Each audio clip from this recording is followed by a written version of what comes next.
Hello, my name is Mario Lopez, and this is the first lab for Physics 2212, the charge tape lab. The goal of this lab is to calculate the amount of excess charge between two lengths of tape and to understand the concept of charge, more specifically electrical fields and equilibrium.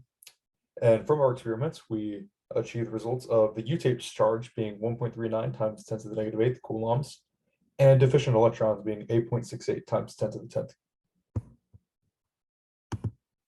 Some assumptions made for this experiment was that tape is to be treated as a point charge, that air resistance in our experiment is to be considered negligible due to this experiment primarily focusing on electrical attraction more so than any sort of air resistance.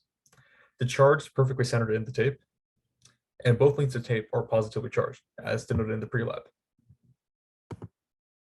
The experimental materials for this lab are one roll of clear tape, a firm table, a metric ruler, scissors, and 2 thick books.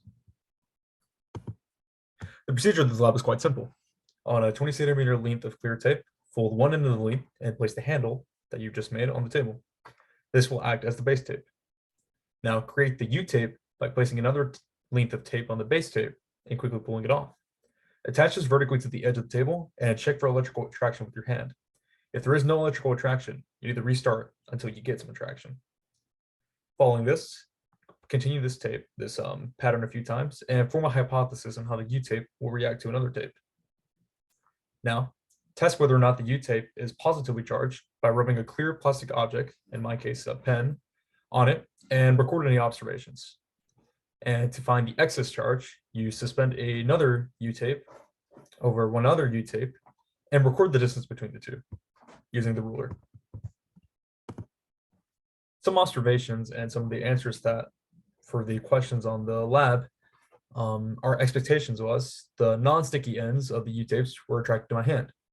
From this, it can be hypothesized that the U-tapes will have no other attractions because it has no charges.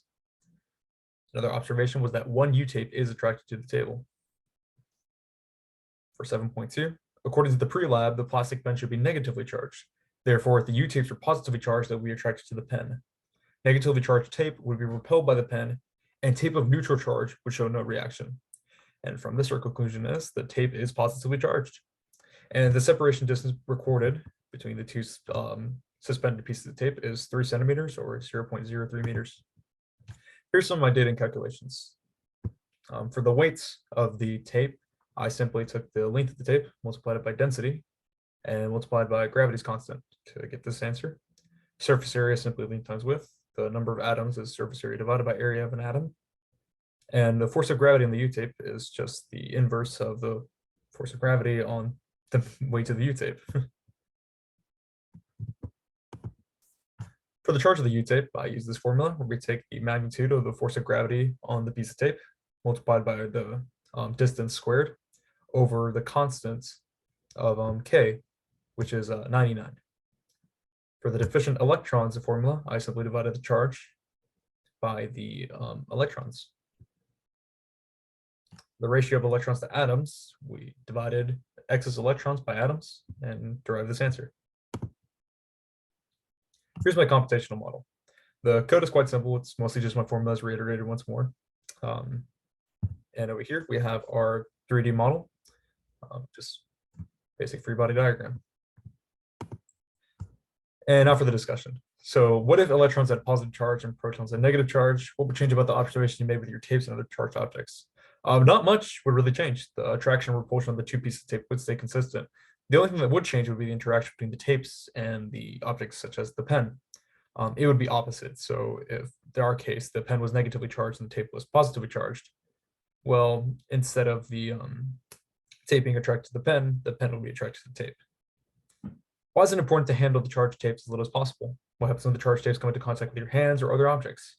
Well, it's crucial that you don't perform excess handling because due to the electrons being, the tape being electron deficient, it's trying to transfer more electrons from the surroundings into itself. And when this happens, it slowly erodes away its charge as it slowly becomes neutral and it loses its attractive properties. So you don't want to handle it too much. And for any errors, there were no systematic errors in this experiment, but sources of random errors do include human error in removing the tape fast enough and consistently enough between trials, which for our case wasn't so consistent. And that concludes my lab.